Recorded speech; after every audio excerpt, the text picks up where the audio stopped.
देखो यहाँ पे हम देख रहे हैं लीवरेज एनालिसिस। लीवरेज एनालिसिस का मतलब होता है कहाँ पे कितना लीवरेज मिलेगा, कहाँ पे कितना लीवरेज कौन सा मिलता है। तो ये स्टेटमेंट हम कहाँ पे देखेंगे, ये स्टेटमेंट बनाएंगे हम। तो सेल में, सेल का मतलब कितना आपने सामान बेचा, उसके बाद हम क्या माइनस करते हैं, माइनस का साइन बना देना आप, ठीक है। वेरिएबल कॉस्ट माइनस किया आपने। वेरिएबल कॉस्ट का मतलब होता है which is directly related to your output. क्या मैंने बोला, which is directly related to your output.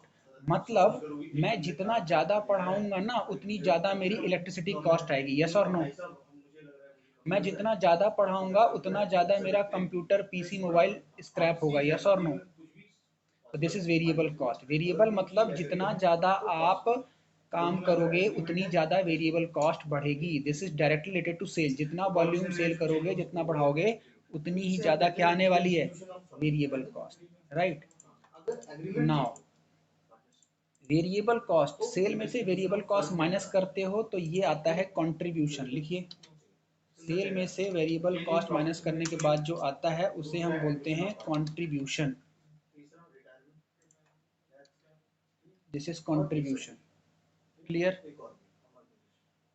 Contribution में देन आप माइनस करते हो फिक्स कॉस्ट। आप माइनस का साइन बना लेना। हम क्या माइनस करते हैं, fix cost. Now let's understand what is fix cost. अगर आप वेरिएबल कॉस्ट समझ जाते हो तो फिक्स कॉस्ट में प्रॉब्लम नहीं होगी।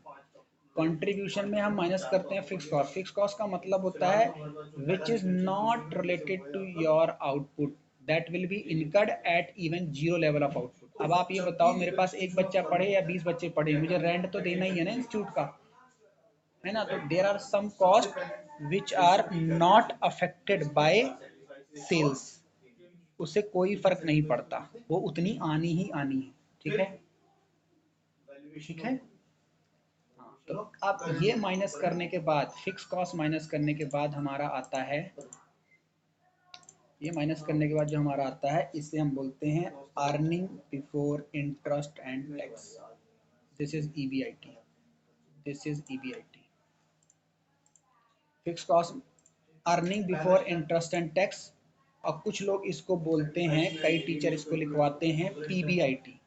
ये पीबीआईटी है, profit before interest and tax. तो या तो आप अर्निंग बोल दो या आप प्रॉफिट बोल दो, एक ही बात है, ठीक है। नाउ अब ये आ गया आपका वो वाला प्रॉफिट जिसमें से आपने ना तो इंटरेस्ट पे किया है ना टैक्स पे किया है। तो फर्स्ट ऑफ ऑल आप माइनस कीजिए इंटरेस्ट। क्या माइनस करेंगे पहले, इंटरेस्ट। और ये कैसे निकलेगा, जो भी डिवेंचर होंगे, जो भी लोन होंगे, उसका जो परसेंटेज दिया होगा उसको आप कैलकुलेट कर लो, ठीक है। ये माइनस कर दिया आपने। ईबीआईटी ईपीएस में आपने इंटरेस्ट माइनस कर दिया तो ये क्या आ गया, आपने आई माइनस कर दिया इंटरेस्ट, तो ये आ जाएगा EBT. EBT earning before tax, ठीक है, अर्निंग बिफोर टैक्स। अब अर्निंग बिफोर टैक्स आ गया तो इसमें से क्या माइनस करोगे, टैक्स माइनस कर देंगे। आप माइनस का साइन बनाते रहना, ठीक है। हाँ, टैक्स माइनस करेंगे तो हमारे पास ये टैक्स माइनस हो गया। अब क्या आ जाएगा, अब हमारे पास क्या आ जाएगा, बताओ, earning after, earning after tax. EAT लिख दो, इंटरेस्ट की जरूरत नहीं है, क्योंकि कोई चीज अगर आफ्टर टैक्स है वो आफ्टर इंटरेस्ट होगी ही होगी, ठीक है। तो this is what earning after tax, clear. उसके बाद हम पैसे देते हैं प्रेफरेंस डिविडेंड, यानी प्रेफरेंस शेयर्स वालों को हम क्या देते हैं, dividend, preference dividend, preference dividend. Equity वालों से पहले इनको मिलता है क्योंकि इनका नाम ही प्रेफरेंस होता है। अगर कंपनी डिविडेंड देगी तो उनको पहले पे करना पड़ेगा। अब प्रेफरेंस डिविडेंड पे करने के बाद जो पैसा आता है उसे हम बोलते हैं, इसको लिखो शॉर्ट में मैं लिख रहा हूँ, फुल फॉर्म लिखना, earning available to equity share holder, earning available to equity share holder. ये सारा पैसा मालिकों का बचा, ठीक है। इसको आप डिवाइड का साइन बनाओ यहाँ पे, डिवाइड का, अगर आप इसको डिवाइड करते हो नंबर ऑफ शेयर से, नंबर ऑफ शेयर्स, कौन से शेयर? Equity share. कौन से शेयर? इक्विटी वाले, प्रेफरेंस नहीं। इसको डिवाइड करना है, ठीक है। आपने जो वैल्यू आई उसको डिवाइड कर दिया तो that will be your EPS, earning per share, और यही हमें निकालना था।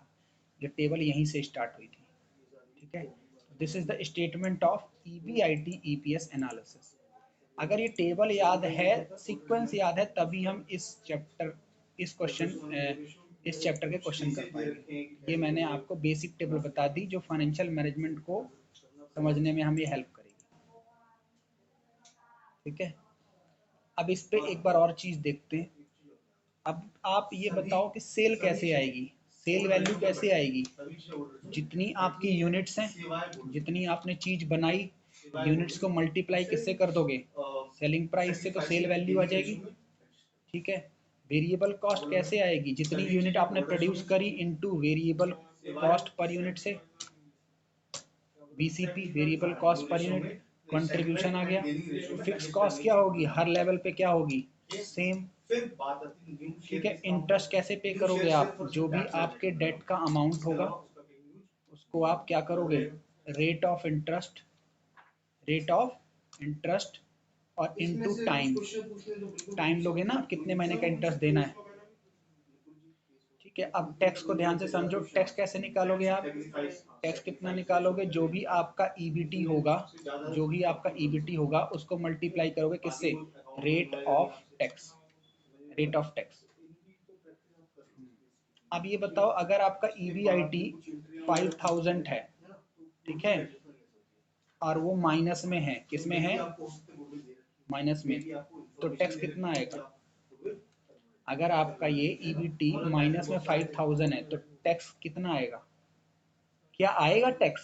समझाना ये है, if you have incurred loss तो will you pay tax?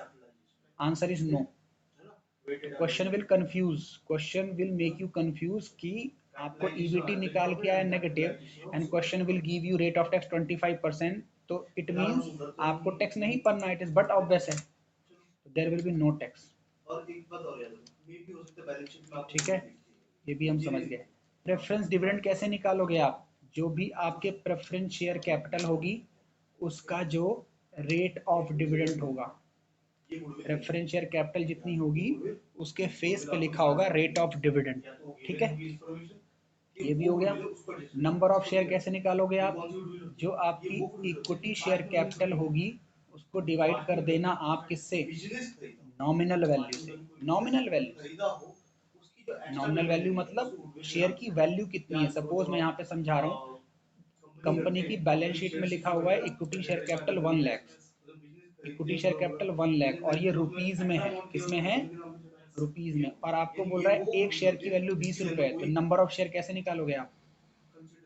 Divide कर देंगे, तो you will simply write 1 lakh divide by 20, तो number of share will be 5000, ठीक है। तो इस तरीके से अगर हमें डायरेक्टली क्वेश्चन बोल रहा है 5000 शेयर तो हमें डिवाइड नहीं करना, ठीक है। क्लियर? चलो, अब ये टेबल आपको समझ में आ गई। I am giving you data, can you calculate the value of EPS? ये एक क्वेश्चन खुद कराऊं? कैलसी है कैलकुलेटर? हाँ हाँ, तो फिर करो, कोई बात नहीं, गलत ही तो होगा। वैल्यूज में यहाँ पे लिख रहा हूँ, ठीक है। Sales is 50 lakhs, sales is 50 lakhs। Variable cost question कह रहा है 60%, 60% वेरिएबल कॉस्ट कह रहा है। फिक्स कॉस्ट क्वेश्चन कह रहा है आपको 56,000, सॉरी 56,000। 10%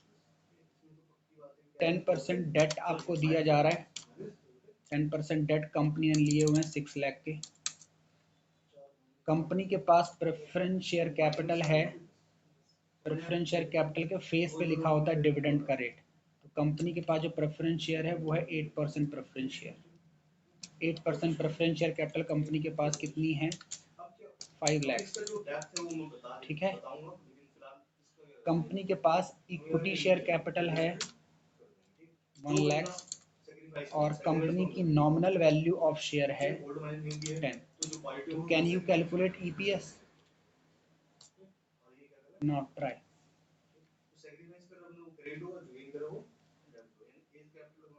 करो इस क्वेश्चन को आराम से, जहां पे गलती होगी मैं बताऊंगा, बट गलती करना जरूरी है।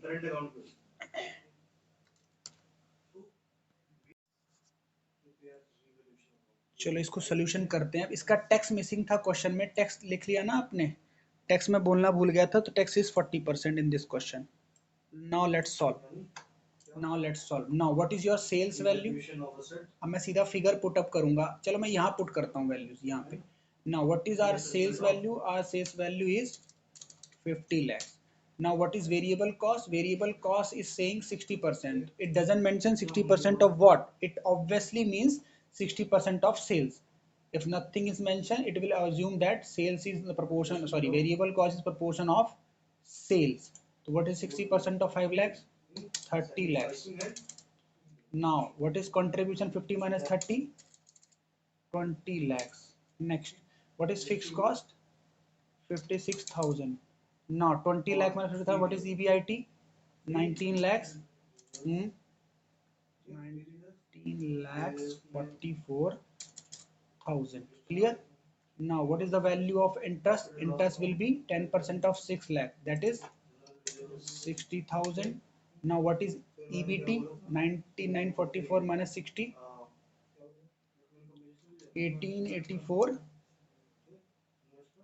000. Now tax is 40%. 40% of what? EBT. 40% of EBT is, मैं फॉर्मूला लगा देता हूँ, आई हैव एक्सेल शीट, आप चेक करके बताना आपका इतना ही, equal to this value multiplied by 0.4, यही है। Now what is EAT? EAT होगा this value minus this value, same है 11,304,000. Now preference dividend will be calculated on the preference share capital, that is 8% of 5 lakhs. ऐसी किया है, तो what is the 8% of 5 lakhs? यहाँ पे निकाल लेते हैं 5 lakhs इंटू 0.08, यही है 40,000.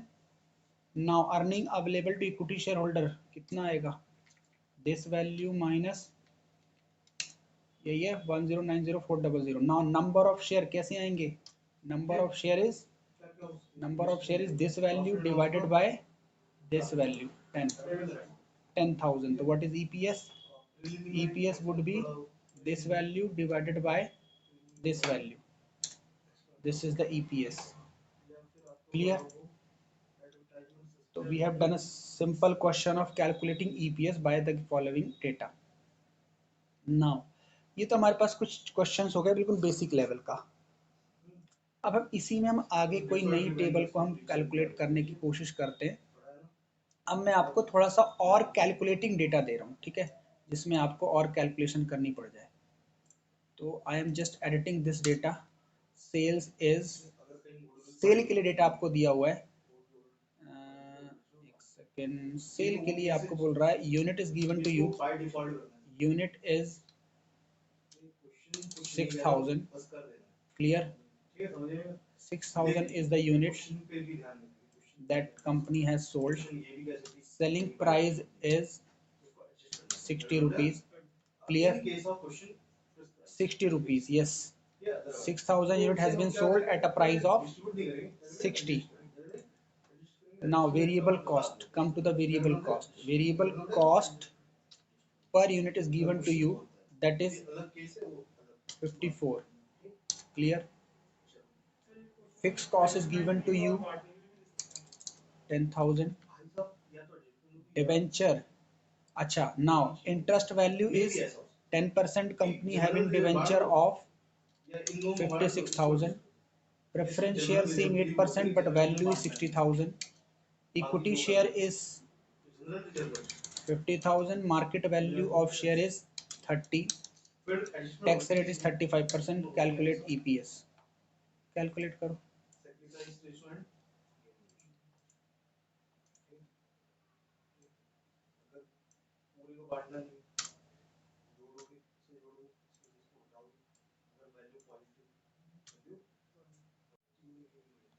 Let's solve.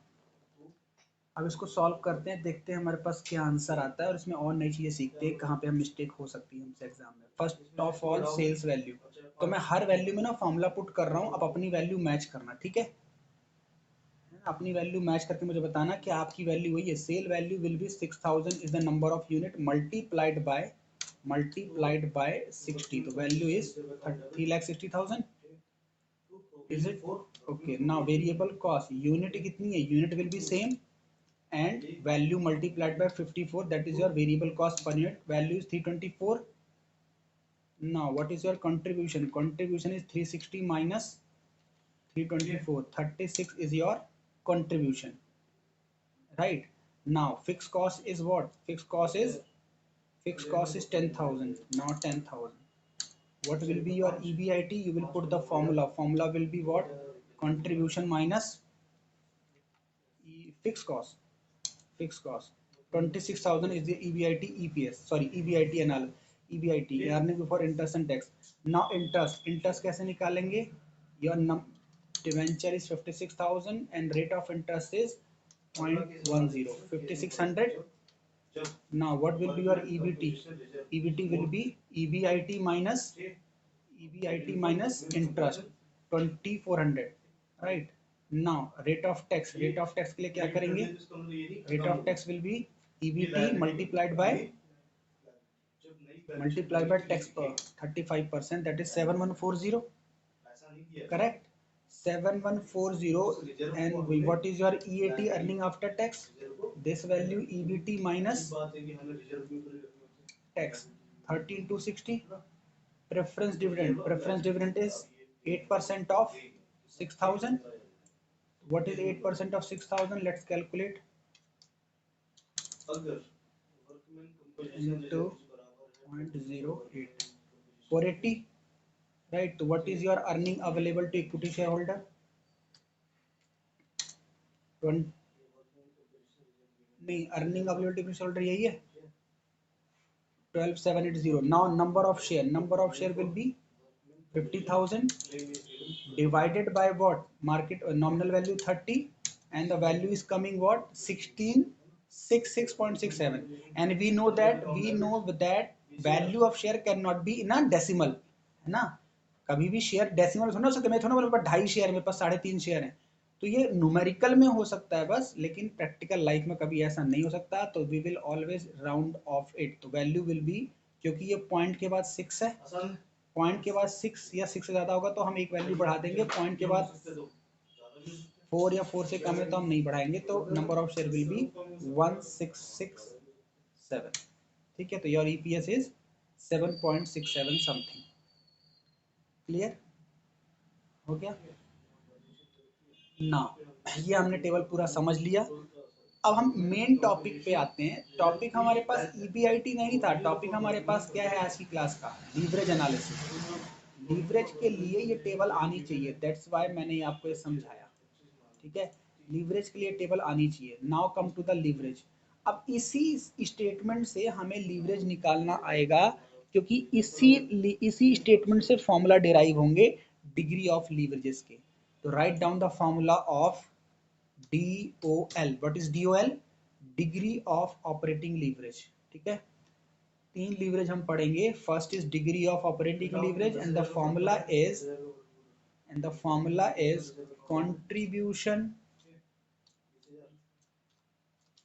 contribution divided by EBIT, ठीक है? This is the first leverage, contribution divided by EBIT. First formula has been done. Now second formula, degree of financial leverage. Second is degree of financial leverage and the formula is EBIT divided by EBT. अब आपको ये समझ में आ रहा होगा कि ये होता क्या है। अगर हम टेबल डिस्कस ना करते, इतना फॉर्मूले से आते तो प्रॉब्लम होती। हमने टेबल समझ ली, टेबल से क्वेश्चन कर लिए, हमें कमांड हो गई, now we can easily understood the formula. 2 leverage has been done. Now degree of combined leverage degree of combined leverage का फॉर्मूला होता है इन दोनों का मल्टीप्लाई, इन दोनों का मल्टीप्लाई। तो आप जरा अपनी नोटबुक में इन दोनों को मल्टीप्लाई करो, देखो डिनोमिनेटर डिनोमिनेटर से कटेगा कुछ। पहले इन दोनों को लिखो इसके सामने, कंट्रीब्यूशन अपॉन ईबीआईटी, मल्टीप्लाई लिखो ईबीआईटी अपॉन, देखना कुछ कटेगा, जो वैल्यू बचेगी वो फॉर्मूला हो जाएगा। करो जरा, इनटू ईबीआईटी अपॉन ईबीटी, मतलब इसका फॉर्मूला ये है कि इसकी वैल्यू कैसे आती है, इन दोनों का फॉर्मूला लिख लो, D O L into D O F. इन दोनों के फॉर्मूले को मल्टीप्लाई करो, देखो वैल्यू क्या आती है। हाँ हाँ, contribution, contribution divide by EBT. Clear? ये तीन फॉर्मूले हमारे पास हो गए।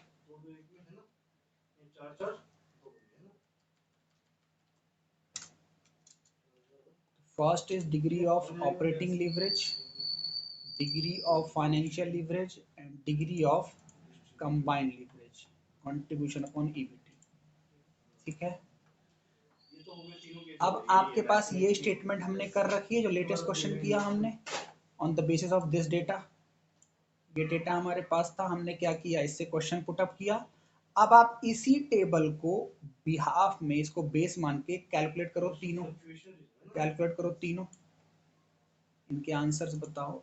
इस टेबल के बेसिस पे हमारे लीवरेज क्या आएंगे, करो।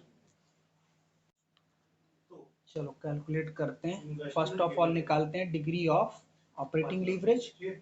मेरे पास एक्सेल है, मैं वैल्यू पुट करूंगा, आप आंसर मैच करना, ठीक है। वैल्यू कहता है contribution divide by EBIT. Contribution हमारे पास है 36,000, right, divide by what, divide by EBIT, and EBIT is 26,000 and answer is 1.38। Clear?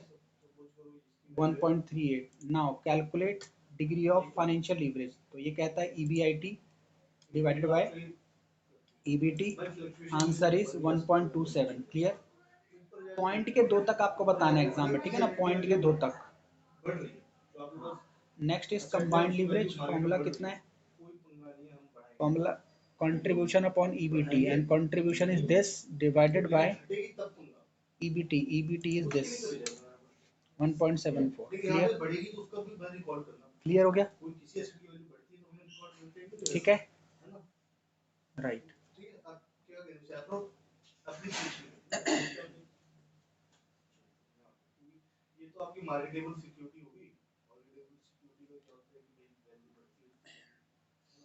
अब मैं इस वैल्यूज को चेंज कर रहा हूँ, आप तीनों फॉर्मूले निकालना, ठीक है। मैं यहाँ पे रैंडम वैल्यू चेंज कर रहा हूँ।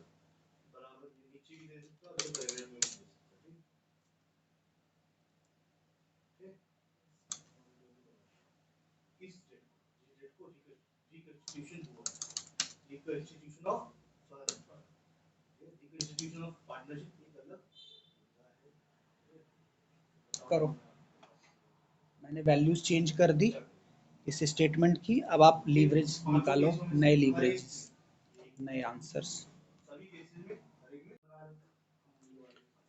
देखो क्या आएगा इसका आंसर, सॉल्व करते हैं। First of all degree of operating leverage में हम पुट क्या करेंगे, contribution divided by EBIT, and the answer is 1.22। ठीक है, 1.22। Now degree of financial leverage, answer will be EBIT divided by EBT, and the answer is 1.14. Right, next is what, contribution upon EBIT, that is our value of combined leverage. ठीक है, contribution is 56 divided by EBT 4400, answer is 1.39। clear? इसको DOC, degree of combined leverage है ये, DCL, degree of combined leverage, degree of operating leverage, degree of, this is degree of financial leverage, degree of financial leverage. Clear, ठीक है, समझ में आ गया leverage. तो ये लीवरेज का बेस निकल के आता है ईबीआईटी ईबीएस एनालिसिस से। अगर हमारी ईबीआईटी ईबीएस की टेबल में वीकनेस है या हम वैल्यू कैलकुलेट नहीं कर पाते तो हमें लीवरेज नहीं निकाल पाएंगे। अब एमकॉम लेवल में हम कैसा क्वेश्चन एक्सपेक्ट कर सकते हैं? डेटा आपको ऐसा दिया होगा, सेल्स, वेरिएबल कॉस्ट, आपको ये टेबल बनानी होगी as a working note. Question सीधा बोलेगा on the basis of this data calculate these leverages, ठीक है ना। तो हमारा वर्किंग नोट मेनली क्या हुआ? This table and formula of all three leverages, ठीक है। हो जाएगा, ये चैप्टर इजी लगा अभी?